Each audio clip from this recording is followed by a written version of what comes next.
짜잔! 안녕하세요 여러분, 알딘입니다. 오늘은 간단하게 여기 쏨에서 구입한 관절손을 조립해 볼 겁니다. 친절하게 조립 방법은 다 설명이 되어 있는 것 같네요. 최근에 관절손을 구입하기 시작해서 원래는 제가 그냥 일반 손 파츠를 더 좋아하거든요. 도색하면 그게 더 이쁘니까. 근데 또 물건을 소품을 쥐는 건 또 관절손만한 재미가 없잖아요. 이렇게 깔끔하게 파츠별로 진공 포장이 딱 돼 있어서 구별하는 건 어렵지 않을 것 같아요. 이 설명서를 보면 이렇게도 설명이 되어 있지만 이렇게 일일이 그림으로 설명이 되어 있어서 굉장히 쉽습니다. 자, 그럼 설명되어 있는 대로 저도 시작을 해볼까요? 근데 보기만 해도 귀찮다. 선 길이가 어느 정도 필요할지 전혀 감이 안 오네요. 딱히 어느 정도 길이가 필요하다라고 써놓은 것도 아닌 것 같고 그냥 해보는 수밖에 없겠습니다. 일단은 이걸 한 줄을 줬으니까 이걸 반으로 잘라서 하나하나 나눈 다음에 시작을 해볼게요. 이게 크기가 조금씩 다 다르기는 한데 그래도 한번 섞이면 헷갈릴 것 같으니까 안 섞이게끔 애초에 조심하는 게 좋을 것 같아요.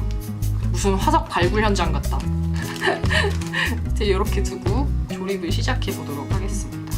이거를 먼저 이것도 빼야 되는구나. 손파츠 안에 이걸 먼저 뺐어요. 요거 파츠가 여기 있어서 이렇게 보면 이제 안쪽으로 구멍이 있거든요. 파츠별로. 엄지부터 시작하는 것 같으니까 엄지부터 시작하겠습니다. 딱히 막 도구가 필요하게끔 되어 있지는 않네요. 구멍이 잘 뚫려 있어서 그냥 손으로 쏙쏙 밀어넣기만 해도 괜찮은 것 같아요. 그다음은 이제 검지로 가야겠지.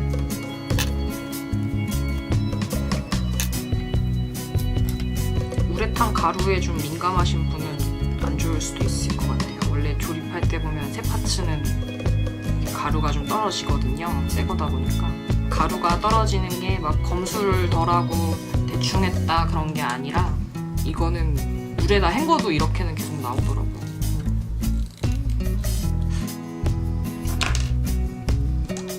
가루가 우수수수 한 다음에 청소기를 돌려야겠어요. 끝부분이 이렇게 실밥이 너무 많아져서 잘라야겠죠. 떨어지는 게 장난이 아니다. 짜잔! 이렇게 마무리를 다 됐습니다.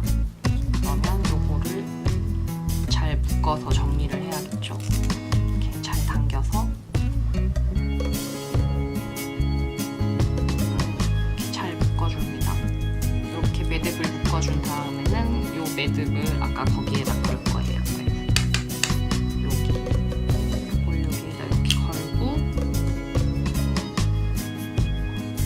이건 잘라야겠다.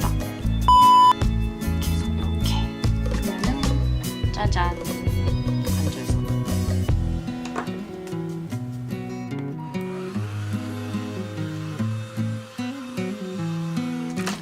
두 번째도 조립을 하도록 하겠습니다.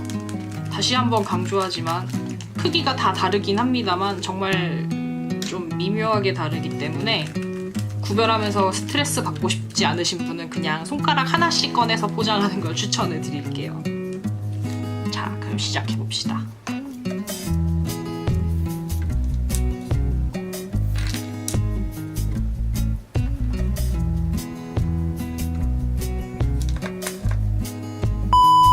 이렇게 쏨 아이딜리언 관절손 조립을 완성했습니다. 와! 네, 여러분 오늘도 봐주셔서 감사하고요. 그럼 다음에 또 뵙도록 하겠습니다. 안녕!